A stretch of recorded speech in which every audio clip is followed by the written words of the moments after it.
Apps for smartphones and tablets make many aspects of our lives easier, but can become a parenting nightmare. That's right. Do you know what apps your teen is using, and do you know which ones to look out for to keep your teen safe? Meg McLeod has an iTeen report.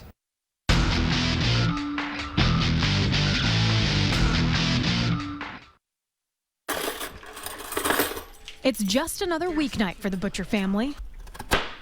And on this night in particular, it was 15-year-old Nicholas's turn to cook. 13-year-old Emma lent a hand too.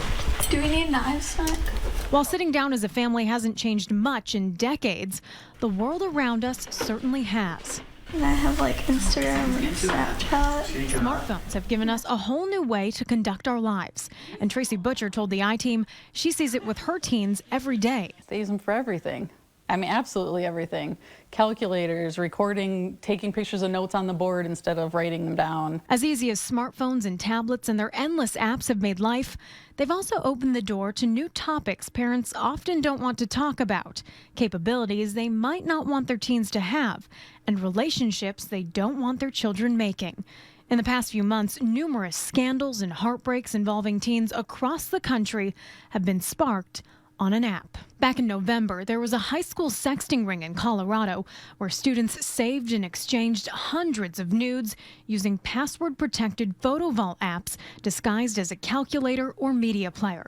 Several students were suspended and some could face a felony charge. In January, 13-year-old Nicole Lovell of Virginia was found stabbed to death after sneaking out one night.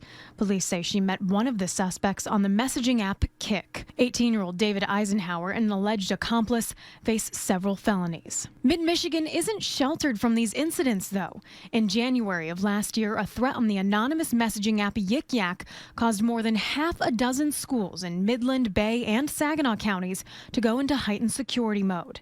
The 18-year-old Freeland High student who admitted to sending it pleaded guilty to using a computer to make a threat. And in November, Flushing schools sent this letter to parents after police say some middle school students began chatting and exchanging inappropriate photos with someone they didn't know on the messaging app Snapchat.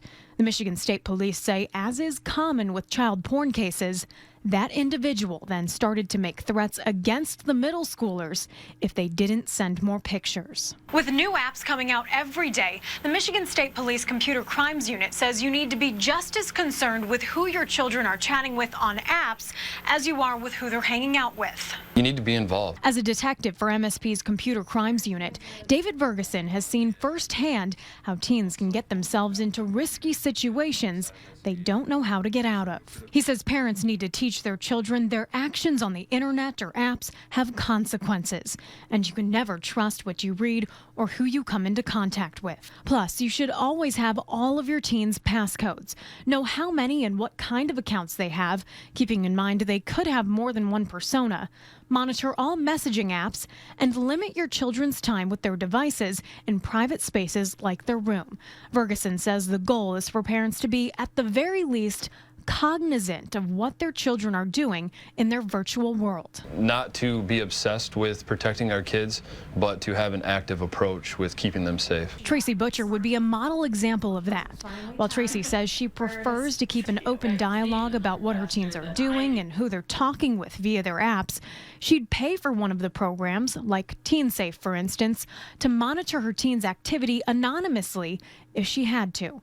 She says it's just part of being a parent. I hope at some time they'll understand as they're older, like, hey, mom was just doing what mom needed to do to help us grow up.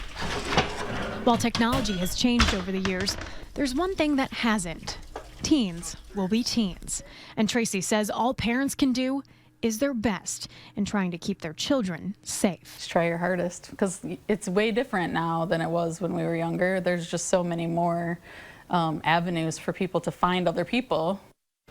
Again, not all activity on these apps is bad, but the ones you should monitor include those photo vault apps, usually disguised as a calculator or media player. Also, keep your eye on Kik, Yik Yak, Snapchat, and any other messaging app.